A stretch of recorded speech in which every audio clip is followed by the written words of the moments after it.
तो कहानी की शुरुआत में हमको एक ऐसी औरत दिखाई जाती है जिसका पति इसको सेटिस्फाई नहीं कर पाता और इसी बात को लेकर इन दोनों के बीच रोज रात को तू तू मैं होती है और ये अपने पति को इसका इलाज करवाने के लिए बोलती है, लेकिन इसका पति अपना इलाज नहीं करवाना चाहता क्योंकि इसको डर है कहीं इलाज के चक्कर में ये नामर्द ना हो जाए। और इसकी बीवी तो इसको पहले से ही नामर्द मानती है। उसका बाद जब इसका पति सुबह को ऑफिस के लिए घर से निकल जाता है तो इसके निकलते दोस्तों ये अपनी आधू अधूरी प्यास को बुझाने के लिए हाथों से ही काम चला लेती है। अब दूसरी तरफ हम देखते हैं कि इसी पड़ोस में एक जवान लड़के को भी दिखाया जाता है जिसके अंदर हमेशा हवस का भूत सवार रहता है और ये भी इसके बाप को घर से निकलते ही अपनी किताब में गंदी वाली कहानियां पढ़ता है और उसके बाद हाथों से ही मेहनत करता है। अब भाभी जी चीनी लेने के बहाने से रजत के पास आती हैं और रजत के तमंचे को अंडरवियर में देखकर चौंक जाती हैं। उसके बाद दोस्तों रजत जल्दी से कपड़े पहन लेता है और भाभी जी को चीनी दे देता है। उसके बाद भाभी जी यहाँ से निकल जाती हैं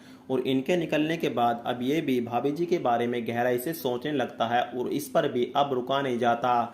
उसके बाद रजत भी थोड़ी देर बाद चाय पत्ती लेने के बहाने से भाभी जी के घर पर आता है। अब भाभी जी इसको बोलती हैं कि आज तुम मेरे साथ चाय पियोगे क्योंकि मेरा भी चाय पीने का काफी मन कर रहा है। उसके बाद दोस्तों भाभी जी चाय बनाने के लिए किचन में चली जाती हैं तो यहाँ पर रजत को भाभी के कमरे में अपनी किताब दिखाई देती है और ये समझ जाता है कि इसका मतलब भाभी को भी वो चाहिए जो मुझको चाहिए। उसके बाद दोस्तों वेब सीरीज का एपिसोड 1 यहीं पर समाप्त हो जाता है।